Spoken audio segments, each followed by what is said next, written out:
अध्ययन करेंगे क्लास 11 व्यवसाय अध्ययन के चैप्टर 1 व्यवसाय की प्रकृति एवं उद्देश्य का भाग 5 वाणिज्य का आशय, उसकी परिभाषाएं, प्रकार, विशेषताएं, महत्व, वाणिज्यिक उद्देश्य एवं वाणिज्य के कार्य, इन सभी का आज हम अध्ययन करेंगे। सबसे पहले हम समझते हैं वाणिज्य कॉमर्स होता क्या है। तो देखिए, बोलचाल की भाषा में वाणिज्य को व्यापार भी कहा जाता है, किंतु वाणिज्य एवं व्यापार दोनों क्या हैं, अलग अलग हैं। वाणिज्य एक विस्तृत शब्द है जिसमें वस्तुओं का क्रय विक्रय, परिवहन, बैंक, बीमा, भंडारण, विज्ञापन आदि को शामिल किया जाता है। व्यापार में वस्तुओं का क्रय विक्रय मात्र होता है, जबकि वाणिज्य में वस्तुओं के क्रय विक्रय व वितरण से संबंधित समस्त क्रियाएं शामिल की जाती है। इस प्रकार वस्तुओं को खरीदने या बेचने के उद्देश्य से एक स्थान से दूसरे स्थान तक ले जाना, कच्चे माल को उपयोग तक ले जाना, निर्मित वस्तु का भंडारण करना, उसका बीमा करना, लेन देन में बैंकिंग सेवाएं लेना, अधिक विक्रय हेतु विज्ञापन करना, प्रचार प्रसार करना आदि समस्त क्रियाएं किसके अंतर्गत आती है, वाणिज्य के अंतर्गत आती है। व्यवसाय के तो दो अंग हैं, उद्योग एवं वाणिज्य। उद्योग का कार्य जहाँ समाप्त होता है वहाँ वाणिज्य का कार्य क्या होता है, प्रारंभ होता है। वाणिज्य का संबंध क्रय विक्रय एवं वितरण से है। इस प्रकार वाणिज्य के अंतर्गत उत्पादन स्थल से निर्मित वस्तु प्राप्त करके उपभोक्ता तक पहुंचाने की समस्त क्रियाओं को सम्मिलित किया जाता है। इस प्रकार वाणिज्य उत्पादक एवं उपभोक्ता के बीच की क्या है, एक कड़ी है। तो देखिए, उत्पादक वस्तु एवं विक्रय, वाणिज्य क्रय विक्रय और उपभोक्ता का क्रय। सबसे पहले हम परिभाषा में समझते हैं। वाणिज्य की परिभाषा में प्रोफेसर जेम्स स्टीफेंसन के अनुसार, तो देखिए, वाणिज्य उन समस्त क्रियाओं का योग है जिसके द्वारा वस्तुओं के विनिमय में आने वाले व्यक्तियों, व्यापार स्थान, परिवहन तथा बीमा, समय, भंडारण तथा वित्तीय बैंकिंग भाषाओं को दूर किया जाता है। उसी प्रकार से डॉक्टर इलिवन थॉमस के अनुसार वाणिज्य का कहना है, वाणिज्य उन सभी क्रियाओं का संयोग है जो माल को बनाने, खरीदने, बेचने और हस्तांतरित करने से संबंधित है। इस प्रकार हम कह सकते हैं कि वाणिज्य के अंतर्गत उत्पादन के स्थान से उपभोक्ता तक उत्पादित वस्तु या निर्मित माल को पहुंचाने में प्रयुक्त सभी प्रक्रियाओं एवं साधन। वाणिज्यिक क्रियाओं के प्रकार। देखिए, वाणिज्यिक क्रियाओं को अध्ययन की सुविधा हेतु दो भाग में बांट दिया गया है, व्यापार और दूसरा हो गया व्यापार के सहायक। तो देखिए, वाणिज्य को दो भाग में बांट दिया गया, क्या, व्यापार और व्यापार के सहायक। उसी प्रकार से व्यापार को भी दो भाग में बांट दिया गया, एक तो क्षेत्र के अनुसार, दूसरा मात्रा के अनुसार। उसी प्रकार से क्षेत्र के अनुसार भी दो भाग में बांट दिया गया, देशी व्यापार और दूसरा विदेशी व्यापार। तो देखिए, क्षेत्र के अनुसार देशी व्यापार के अंतर्गत क्या क्या किसको किसको शामिल किया गया है, स्थानीय, राजकीय और राष्ट्रीय को। उसी प्रकार से विदेशी व्यापार में आयात व्यापार, निर्यात व्यापार और पुनः निर्यात व्यापार को शामिल किया, और मात्रा के अनुसार थोक व्यापार और फुटकर व्यापार को शामिल किया गया। उसी प्रकार से हमारे व्यापार के सहायक क्या क्या है, तो परिवहन, संदेश वाहन के साधन, बैंक, बीमा, भंडारण एवं उपज उपड़ी, संवेष्टन, विक्रय कला एवं विज्ञापन, विपणी खोज और अभिकरण। वाणिज्य की विशेषताएं। तो देखिए, हम समझते हैं कि वाणिज्य क्या है, ये हमने जान लिया। अब देखते हैं वाणिज्य की विशेषताएं। तो वाणिज्य का हमारे जीवन में, व्यापार का हमारे जीवन में क्या महत्व है। तो वाणिज्य की प्रमुख विशेषताएं हो सकती है व्यवसाय का अंग, दूसरा हो सकता है उत्पादक एवं उपभोक्ता के मध्य की कड़ी, तीसरा उपयोगिता का सृजन, चौथा वस्तुओं का हस्तांतरण और पांचवा अन्य विस्तृत क्षेत्र कला एवं विज्ञान हो सकता है। तो सबसे पहले हम समझते हैं व्यवसाय का अंग। तो वाणिज्य में व्यवसाय का अंग का क्या महत्व है। तो देखिए, वाणिज्य की सबसे महत्वपूर्ण विशेषता यह है कि वह क्या है, एक व्यवसाय का अंग है। इसके अभाव में व्यावसायिक कार्य अपूर्ण रहेगा। व्यवसाय का प्रारंभिक कार्य उद्योग संपन्न करता है, शेष कार्य की पूर्णता वाणिज्य संबंधित कार्य से होती है। दूसरा समझते हैं उत्पादक एवं उपभोक्ता के मध्य कड़ी। किसके मध्य बीच में कड़ी होनी चाहिए, एक तो हो गया उत्पादक और दूसरा हो गया आपका उपभोक्ता। तो देखिए, वाणिज्य उत्पादक एवं वस्तुओं के मध्य कड़ी है। उत्पादक से वस्तुओं क्रय करना एवं उपभोक्ताओं को विक्रय कराना वाणिज्य के अंतर्गत ही संपन्न होता है। तीसरा समझते हैं हम उपयोगिता का सृजन। तो देखिए नई नई उपयोगिता का सृजन, नई नई वस्तु का निर्माण कैसे किया जा रहा है वाणिज्य का। तो देखिए जैसे लोगों की आवश्यकता बढ़ते जा रही है वैसे वैसे उपयोगिता का भी सृजन होते जा रहा है। इन बाधाओं को दूर कौन कर रहा है, वाणिज्य कर रहा है। तो वाणिज्य संबंधित क्रियाओं द्वारा अधिकार परिवर्तन एवं स्थान परिवर्तन द्वारा उपयोगिता का सृजन भी होता जा रहा है।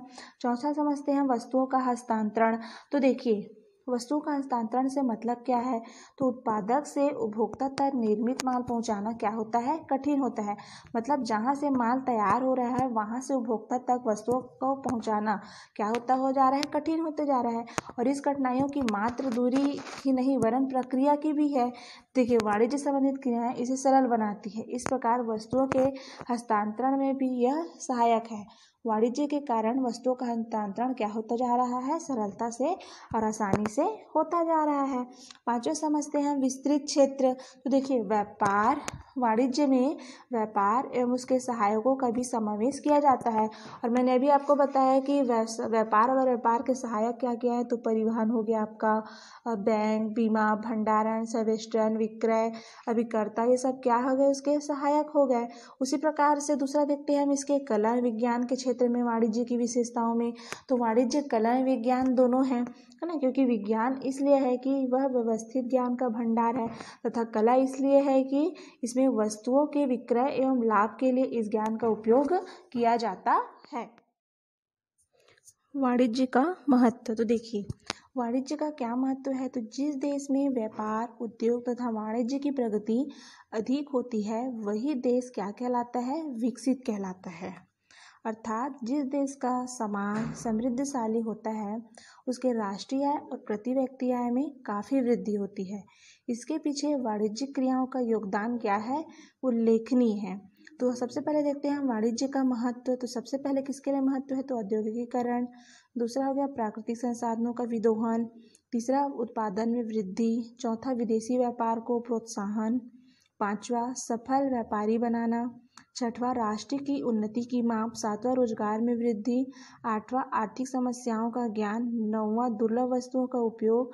10वां व्यापार दृष्टिकोण। और 11वां हो गया आपका अंतर्राष्ट्रीय व्यापार के स्थान।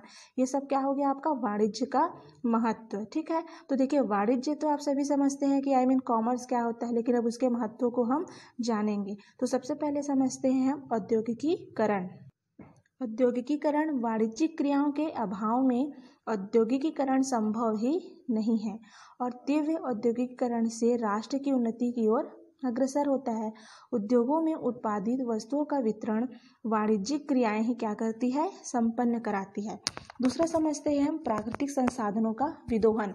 प्राकृतिक संसाधन आप सभी समझते हैं कि प्राकृतिक संसाधन है क्या। आप सभी जानते हैं कि हमारे प्राकृतिक संसाधन क्या क्या है और उसका हम खर्च कैसे करेंगे। तो देखिए प्राकृतिक संसाधनों का विदोहन उसी समय संभव है जब उन पदार्थों या उनसे निर्मित पदार्थों की मांग हो, और मांग का निर्माण वाणिज्य तंत्र पर ही क्या है, निर्भर है। तीसरा देखते हैं हम उत्पादन में वृद्धि। तो देखिए पहले आवश्यकता अनुसार उत्पादन किया जाता था, क्योंकि अधिक उत्पादन से मूल्य गिर जाने पर उत्पादक को उतनी ही हानि होती थी तथा वस्तुएं बेकार हो जाती थी। अब वाणिज्य के विकास के कारण वस्तुएं अन्य स्थानों को विक्रय हेतु भेज दी जाती है, अतः उत्पादन में लगातार क्या होते जा रही है, वृद्धि होते जा रही है। ठीक है, अब चौथा देखते हैं विदेशी व्यापार को प्रोत्साहन। वाणिज्य से विदेशी व्यापार को भी प्रोत्साहन मिला। तो देखिए वाणिज्य के विकास के कारण विदेशी व्यापार को भी बहुत ज़्यादा ही प्रोत्साहन मिला है तथा विदेशी व्यापार में वृद्धि होते जा रही है। इससे सभी राष्ट्रों के लाभ क्या हो रहा है, सभी राष्ट्रों में अधिक से अधिक लाभ हो रहा है। पांचवा देखते हैं हम सफल व्यापारी बनना। देखिए वाणिज्य की शिक्षा प्रदान कर नवयुगों को सफल व्यापारी व सफल व्यवसायी बनाना है। वाणिज्यिक शिक्षा से उनमें आत्मनिर्भरता, जोखिम वहन करने की क्षमता तथा योग्यता उत्पन्न होना चाहिए। ठीक, फिर छठवां है आपका राष्ट्र की उन्नति की माप। किसी भी राष्ट्र की उन्नति की माप उस देश के व्यापार उद्योगों की उन्नति से ही आंकी होती है। सातवां देखते हैं हम रोजगार में वृद्धि। वाणिज्य के साथ साथ ही व्यापार उद्योग एवं वाणिज्य की उन्नति से नए नए रोजगार के क्या हो रहे हैं, द्वार खुलते जा रहे हैं, जिससे बेरोजगारी व गरीबी की समस्याएं क्या होती जा रही है, दूर होती जा रही है, अर्थात रोजगारों में क्या होती जा रही है, वृद्धि होती जा रही है। आठवां है आपका आर्थिक समस्याओं का ज्ञान। तो आज का युग क्या है, प्रतिस्पर्धा कॉम्पिटिशन का जमाना है, अर्थात प्रतिस्पर्धाओं में अनेक समस्याएं आती है और इन प्रतिस्पर्धाओं में सफलता प्राप्त करने हेतु शिक्षित प्रशिक्षित प्रबंध क्षमता एवं प्रचार के लिए वाणिज्य शिक्षा क्या है, आवश्यक है। इसलिए इससे क्या होता है, आर्थिक समस्या क्या होता है, ज्ञान प्राप्त हो रहा है। नौवां है आपका दुर्लभ वस्तुओं का उपभोग। तो देखिए व्यापार के द्वारा व्यापार वाणिज्य व्यवसाय के विकास के कारण आज हम सभी देशों की दुर्लभ वस्तुएं कहीं से भी प्राप्त कर सकते हैं। मतलब इसके द्वारा हम संसार की कोई सी भी वस्तुएं आसानी से हम प्राप्त कर सकते हैं। 10वां चलते हैं व्यापक दृष्टिकोण। तो देखिए वाणिज्य की शिक्षा एवं प्रशिक्षण से नवयुवकों के विचार में भारी परिवर्तन देखा गया। मानव का दृष्टिकोण भी व्यापक होता जा रहा है। सहनशीलता भातृत्व आदि गुण संकट काल में अकाल बाढ़ आदि के समय संपूर्ण विश्व की सहायता पर क्या हो जाते हैं, तत्पर हो जाते हैं। 11वां आता है आपका अंतर्राष्ट्रीय व्यापार में स्थान। तो देखिए जिस देश की आर्थिक स्थिति व्यापार एवं वाणिज्य एवं औद्योगिक प्रगति के कारण सुदृढ़ होती है, उस देश को अंतर्राष्ट्रीय व्यापार में श्रेष्ठ स्थान प्राप्त होता है। वाणिज्य के उद्देश्य। तो देखिए वाणिज्य का प्राथमिक उद्देश्य अधिक से अधिक ग्राहकों की खोज कर वस्तु को मांग को बढ़ाना है। इस संबंध में पीटर एंड ड्रकर ने भी कहा है कि व्यावसायिक उद्देश्य की केवल एक ही वैध परिभाषा है, ग्राहकों का सृजन करना, अर्थात अधिक से अधिक ग्राहक बनाना। इस प्रमुख उद्देश्य के साथ अन्य उद्देश्य भी निम्नलिखित है, जैसे क्या क्या है, लाभ कमाना, कर्मचारियों का हित, सामाजिक उत्तरदायित्व, सेवा भावना, पूंजी की सुरक्षा। तो सबसे पहले हम समझते हैं लाभ प्राप्त करना। व्यापार और वाणिज्य के द्वारा सबसे हमारा मुख्य उद्देश्य क्या होता है, हमारा टारगेट क्या होता है, अधिक से अधिक लाभ प्राप्त करना। वाणिज्य का उद्देश्य लाभ कमाना है, क्योंकि व्यवसाय लाभ होने के लिए ही किया जाता है और व्यवसाय वाणिज्य का ये क्या है, अंग है। यदि लाभ शब्द को वाणिज्य से हटा दिया जाए तो वाणिज्य अपने आप में ही क्या हो जाता है, समाप्त हो जाता है। तो व्यापार की ख्याति या उसके नाम उसमें होने वाले लाभ पर निर्भर रहता है, अतः लाभ प्राप्त करना वाणिज्य का प्राथमिक उद्देश्य बन गया है। बिना लाभ के वाणिज्य का अस्तित्व ही समाप्त हो जाएगा। दूसरा देखते हैं हम सेवा भावना। तो वाणिज्य के उद्देश्य में दूसरा क्या आता है आपका, सेवा भावना। सेवा भावना का अर्थ आप सभी समझते ही हैं। तो वाणिज्य का दूसरा महत्वपूर्ण उद्देश्य क्या है, सेवा भावना है, अर्थात उपभोक्ताओं को उनके घर तक अच्छी वस्तु उपलब्ध कराना तथा उपभोक्ता को वस्तु की जानकारी प्रदान करना वाणिज्य का ही मुख्य उद्देश्य है। क्योंकि जिस दिन उपभोक्ता की सेवा या संतुष्टि में कमी होगी, वाणिज्य क्या होता जाएगा, धीमा पड़ता जाएगा, अर्थात बीमार पड़ जाएगा। अतः वाणिज्य का उद्देश्य जहाँ लाभ कमाना है वहीं सेवा करना भी है। अतः प्रायः यह विवाद आ रहा है कि व्यापार वाणिज्य का उद्देश्य प्रथम लाभ फिर सेवा है, अर्थात प्रथम सेवा फिर लाभ। व्यापार के सिद्धांत पर ही प्रथम सेवा होना चाहिए, किंतु व्यापार में प्रथम लाभ प्राथमिक उद्देश्य हो गया है। वास्तव में दोनों उद्देश्य बराबर स्थान रखते हैं, इसे दिए गए चित्र के द्वारा आप याद रख सकते हैं। ठीक है, तीसरा देखते हैं हम पूंजी की सुरक्षा।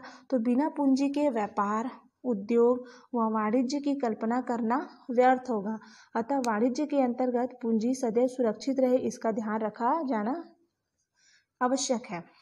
चौथा देखते हैं हम सामाजिक उत्तरदायित्व। तो देखो वाणिज्य के उद्देश्य में हमारा सामाजिक उत्तरदायित्व क्या होता है, तो किसी भी राष्ट्र में रहने वाला प्रत्येक नागरिक व्यक्ति किसी न किसी समाज या का सदस्य है तथा वह उपभोक्ता भी है। अतः वाणिज्य का उद्देश्य उन उपभोक्ताओं को सही वस्तु उचित दाम में प्रदान करना होता है और यही उद्देश्य वाणिज्य का सामाजिक उत्तरदायित्व कहलाता है।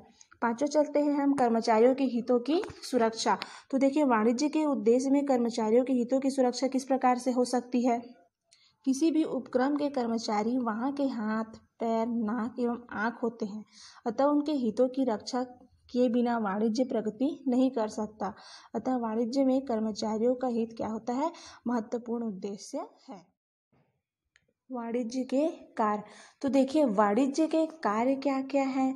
तो देखिए वाणिज्य का मतलब आप तो समझ गए कि वाणिज्य होता क्या है, लेकिन देखो जैसा कि प्रोफेसर जेम्स ने कहा है कि वाणिज्य में उन सभी गतिविधियों को शामिल किया जाता है जो उत्पादक तथा उपभोक्ता के मध्य उनके बीच की जो बाधाएं हैं उनको क्या करता है, दूर करने में मदद करता है। इससे मुख्यतः कौन कौन सी बाधाएं दूर होती है, बैंक, बीमा, परिवहन, संचार, विज्ञापन, भंडारण प्रमुख है। तो देखिए वाणिज्य का प्रमुख कार्य निम्नलिखित बाधाओं को दूर करना है। तो देखिए वाणिज्य का कार्य कौन कौन सी बाधाओं को दूर करना है ये पहले हम समझते हैं। तो वाणिज्य का पहला कार्य है व्यक्तियों की बाधा को दूर करना, दूसरा कार्य है विनिमय की बाधा को दूर करना, तीसरा है समय की बाधा को दूर करना, चौथा स्थान एवं दूरी की बाधा दूर करना, और पांचवा है ज्ञान की बाधा दूर करना। तो सबसे पहले हम समझते हैं कि व्यक्तियों की बाधा को वाणिज्य किस प्रकार दूर करेगा। तो देखिए व्यक्तियों की बाधा को दूर करना, तो देखो व्यक्तियों की बाधा का आशय उत्पादकों तथा उपभोक्ताओं के मध्य संपर्क में कमी से है। किसके किसके बीच संपर्क में कमी है, उत्पादक और दूसरा उपभोक्ता। उत्पादक कौन है, जो माल क्या करते हैं, बनाते हैं, मतलब उनका निर्माण करते हैं, और दूसरा उपभोक्ता जो हम ग्रहण करते हैं। उनके बीच के मध्य संपर्क को क्या करना है, कमी से है। तो उत्पादकों को सामान्यतः ऐसी व्यक्तियों की खोज करनी पड़ती है जो उनके सामान को उनके मूल्य पर खरीदने को क्या हो जाए, तैयार हो जाए। इसी प्रकार उपभोक्ता चाहता है कि उसकी क्रय शक्ति के अनुसार इच्छित सामान उसे प्राप्त हो जाए, अर्थात जितना उसका क्रय मतलब खरीदने का शक्ति है उसके हिसाब से वो इच्छा उसके हिसाब से वो सामान उसको प्राप्त हो जाए। इस हेतु यह उत्पादक या विक्रेता की तलाश करता है कि इस समस्या या बाधा को दूर करने का कार्य वाणिज्य का है, अर्थात वाणिज्य एक संगठित बाजार का कार्य करता है। अर्थात हम इसे क्या समझते हैं, हम वाणिज्य का कार्य पहला क्या हो गया, व्यक्ति की बाधा को दूर करना। दूसरा समझते हैं विनिमय की बाधा को दूर करना। विनिमय का अर्थ मैंने आपको इससे पहले वीडियो में समझाया था। तो विनिमय का अर्थ होता है एक्सचेंज, मतलब बदलना।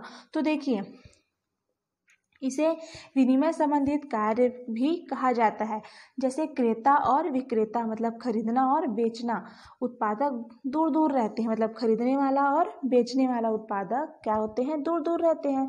तो व्यापार या सौदा पूर्ण होने पर इनका भुगतान आवश्यक होता है। क्रेता अपने ही घर से भुगतान करना चाहता है तथा विक्रेता घर बैठे वस्तु का मूल्य प्राप्त करना चाहता है। इस बाधा को दूर करने का काम कौन करता है, बैंक, बीमा द्वारा किया जाता है। जैसे बैंक ड्राफ्ट, साख पत्र, बिल्स या बिल्टी के माध्यम से वस्तुओं का मूल्य का भुगतान किया जाता है। ये संबंधित वाणिज्य के कार्यों के अंतर्गत ही आते हैं।